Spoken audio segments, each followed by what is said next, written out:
This talk today is about how to create a README journal article title. Now, even though the focus is on the journal article, the principles are the same for your dissertation or your thesis.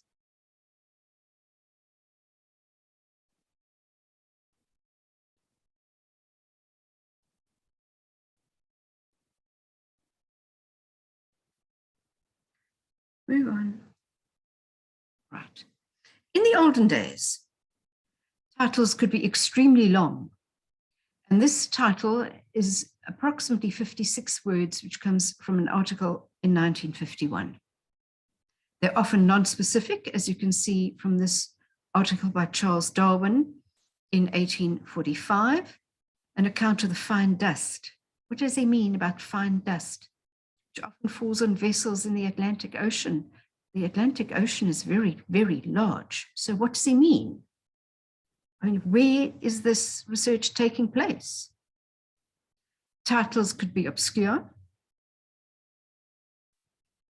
and they could be downright scary.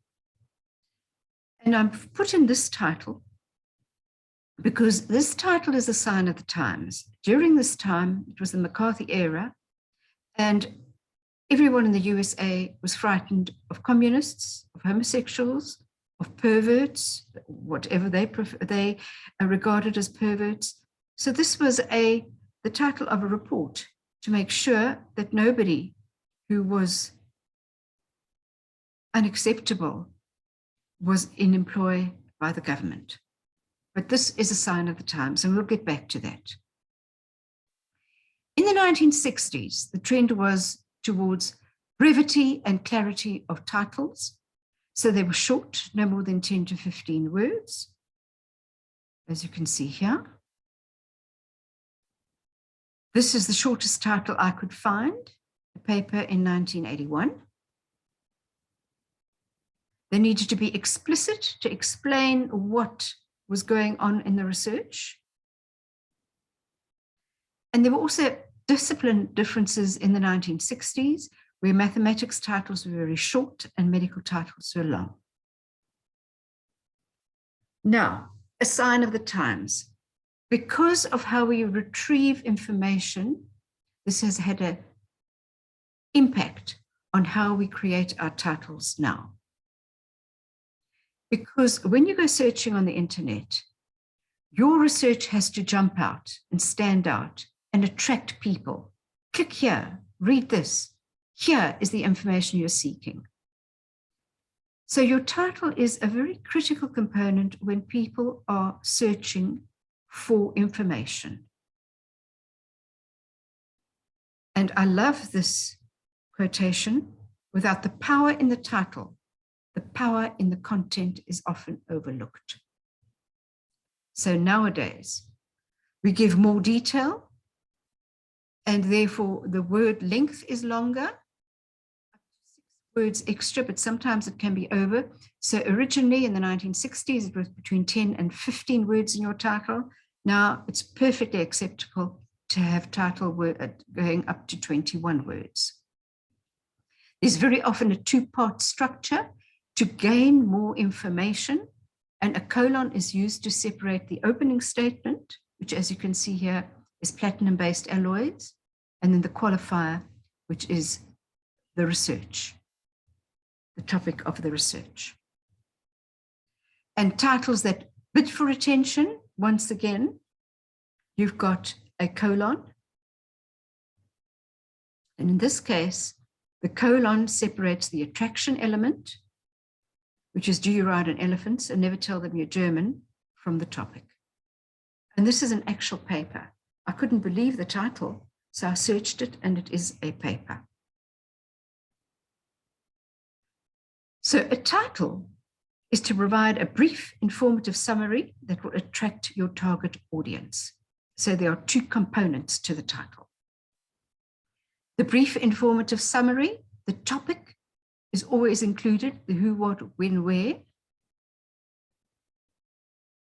And in addition, you can choose at least 1 or 2 of the following: a methods, a results, a conclusions, or a specifically named data set or study. This is if there is a study which is well known internationally, you can name that study, and I'll give you an example. And what is also important is to emphasize what is new and useful. So attraction is effective openings, and very often to emphasize what is new and useful is also an attractive part of the title element. So how you can find a way of putting all these things into a title. We create what is known as a TMRCN table: title, methods, results, conclusions, and the named data set. And this is what it looks like.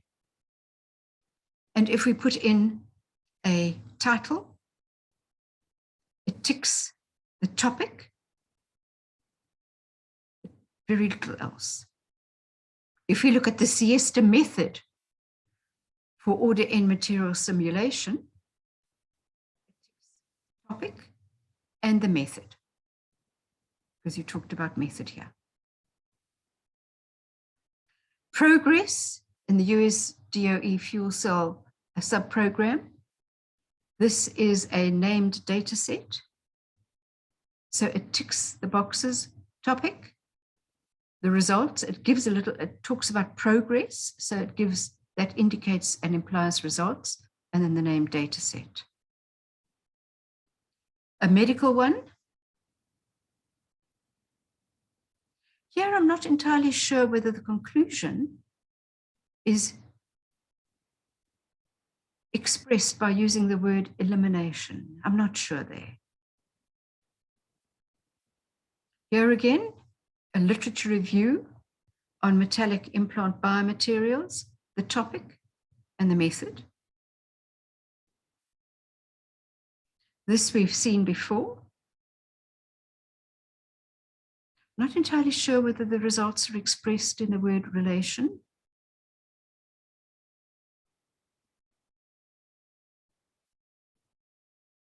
And finally, this is an architectural title, and it is the named data set here. But I just want you to look at the title here. Selected commercial buildings. If they did not include Sanlam, Commercial Union, and Old Mutual as the buildings, it would not be a named data set. But because they have named these buildings, they will always stand there, and that's why it is a named data set.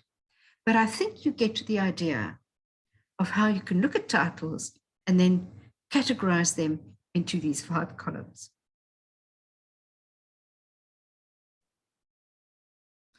Redundant words, this is why I've included this title. I loathe redundant words. You can just put in the word following and then delete 4 words. So you've reduced the title by 3 words which you can use elsewhere. So let's say you've got a study which looks at magnesium, calcium, alloy bone implants. You need to interrogate your study to see what you can add to your title. So just say, for instance, this is a wide open study. You could then ask what properties are being investigated. In this imaginary study, you were looking at mechanical and electrochemical properties. What could affect these properties of the implants? You've done looking at the influence of alloy composition in this imaginative study. Did you control for risk factors? Yes, you did. Corrosion behavior within the body environment. What is the risk to the bone implants? The risk is reduced properties depending on corrosion behavior and alloy composition.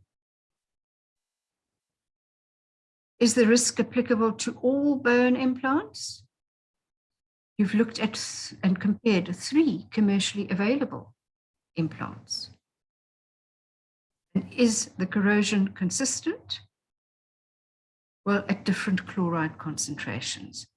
So you've got this imaginary research that you're doing, and now you're interrogating it to see what information you get out to put into your title. And in doing so, you've gone from 5 words to 25 words. So let's put this all into the TMRCN table. And you can see how all these columns have been ticked as we go down.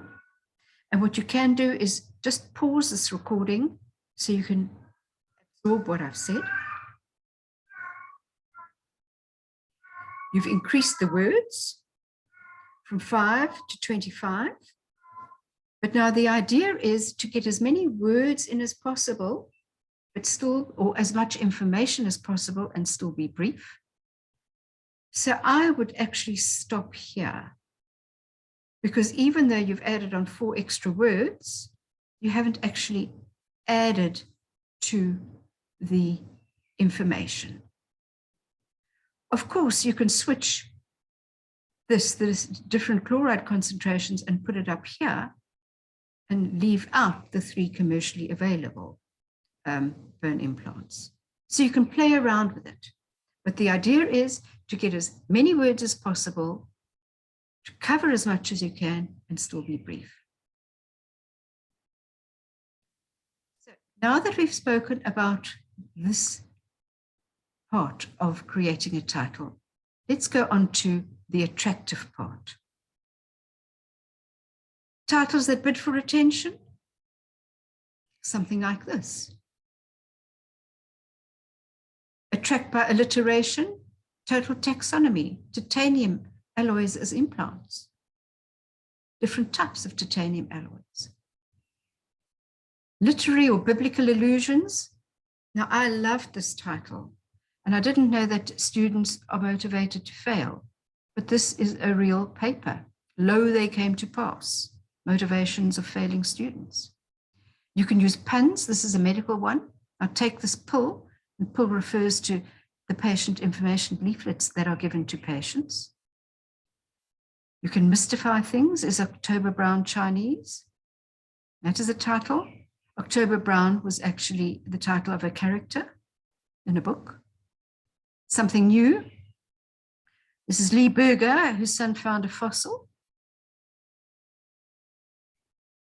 Or something useful. Laser cockpit pilot alerting systems improves aircraft safety. Now, I would certainly want to know if any plane that I go flying on has a laser cockpit pilot alerting system.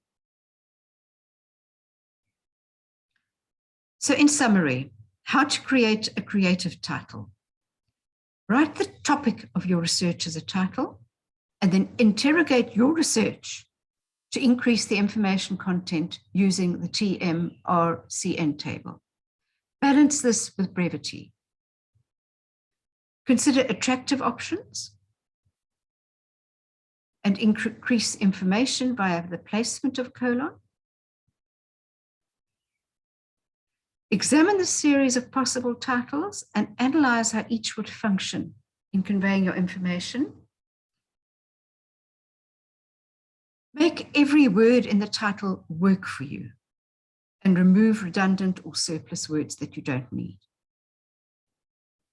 Now, titles that attract should be avoided if you're planning to write an article which will go overseas, because overseas people don't understand about biflaces or about load shedding. They don't catch the humor if you put that into the title.